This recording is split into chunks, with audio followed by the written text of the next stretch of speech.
देखिए, जो आपने पहली चीज़ कही कि आप कोई भी काम तभी कर पाते हैं जब उसमें आपको कुछ मूल्य दिख रहा हो, कोई वैल्यू एडिशन दिख रहा हो, तो बहुत मूलभूत बात है और बहुत शुभ बात है।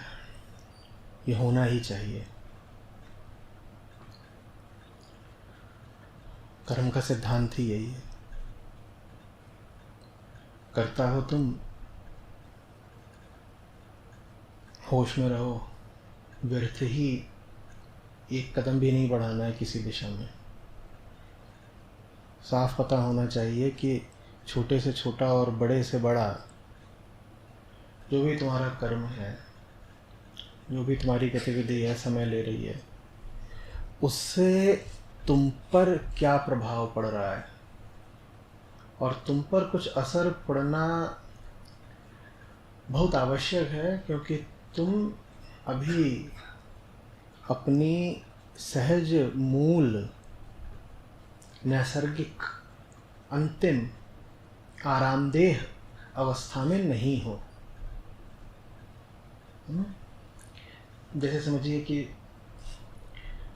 जब कोई मरीज़ होता है और चिकित्सक उस पर दवाई आजमाते हैं, तो वो ऐसे कहा करते हैं कि हम देख रहे हैं कि पेशेंट इस दवाई को, इस ट्रीटमेंट को रिस्पॉन्ड करेगा या नहीं। वो एक गोली देते हैं और फिर जांचते हैं, नापते हैं कि उस गोली के फलस्वरूप आपको कुछ फ़ायदा हुआ कि नहीं हुआ। तो कर्म भी ऐसे ही है, यूं ही नहीं किया जाता। लगातार भीतर नापने की प्रक्रिया, एक कैलकुलेटर चलता रहना चाहिए। इससे कुछ मिला कि नहीं मिला, या बेहोशी में बस समय गंवाया। तो ये बहुत अच्छी बात है कि कोई नापे कि क्या वैल्यू एडिशन मिला, मूल्य क्या अर्जित किया इससे। लेकिन यहाँ पर एक चूक हो सकती है। चूक ये है कि दो प्रकार के मूल्य होते हैं। कुछ भी करके दो प्रकार के लाभ या दो प्रकार की हानियां हो सकती हैं। एक वो जो आसानी से गिनी जा सकती हैं, जिन्हें संख्याबद्ध किया जा सकता है, क्वांटिफाई। और दूसरे वो जिनको गिनना ज़रा मुश्किल है। और सारी गणना, पूरी कैलकुलेशन एकदम उलट पुलट हो सकती है अगर इन दोनों को ही आपने एक साथ नहीं गिना। स्थूल लाभ हानि आसान है गिनना, सूक्ष्म लाभ हानि थोड़ा कठिन है गिनना, उसके लिए सूक्ष्म दृष्टि चाहिए। तो गिनिए ज़रूर, पर दोनों को गिनिए, स्थूल को भी सूक्ष्म को भी।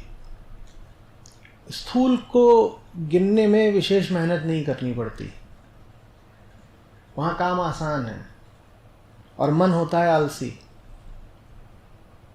स्थूल का अर्थ है वो सब कुछ जो भौतिक है, जो पदार्थगत है, मटेरियल है। वहाँ गिनना आसान है क्योंकि चीज़ें तो होती ही हैं क्वांटिफाइएबल। आप गिन सकते हो ना, आप रुपया गिन सकते हो, आप ये भी गिन सकते हो आप कितने पायदान ऊपर चढ़ गए।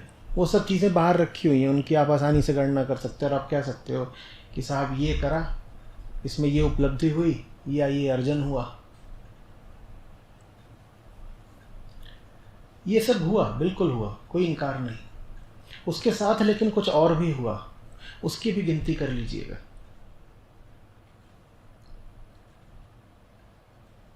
वो जो दूसरी चीज़ हुई वो भीतर हुई।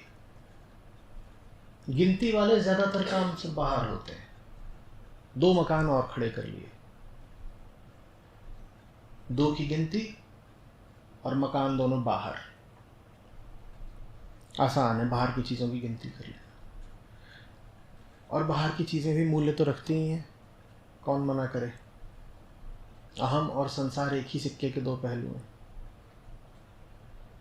भीतर भी लेकिन कुछ हुआ, और भीतर वाली चीज़ थोड़ी ज़्यादा महत्वपूर्ण है।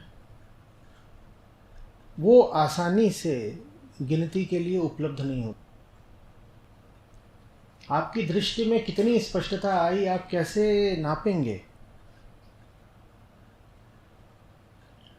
आँखों वाली दृष्टि तो नापी जा सकती है। आप जाते हैं ऑप्टिशियन के पास, वो तुरंत नाप के आपको बता देता है भाई इतना चल रहा है,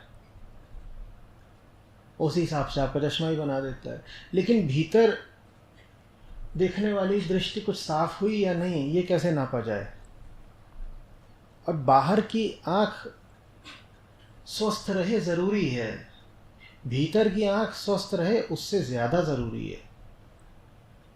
स्वास्थ्य दोनों तरफ चाहिए। संसार में भी हमें स्वस्थ रहना है,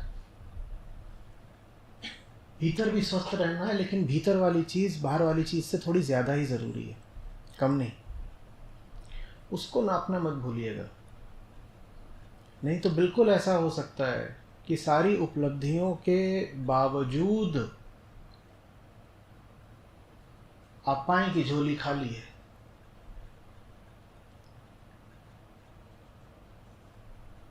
और ये आवश्यक नहीं है, दोनों साथ साथ भी चल सकते हैं।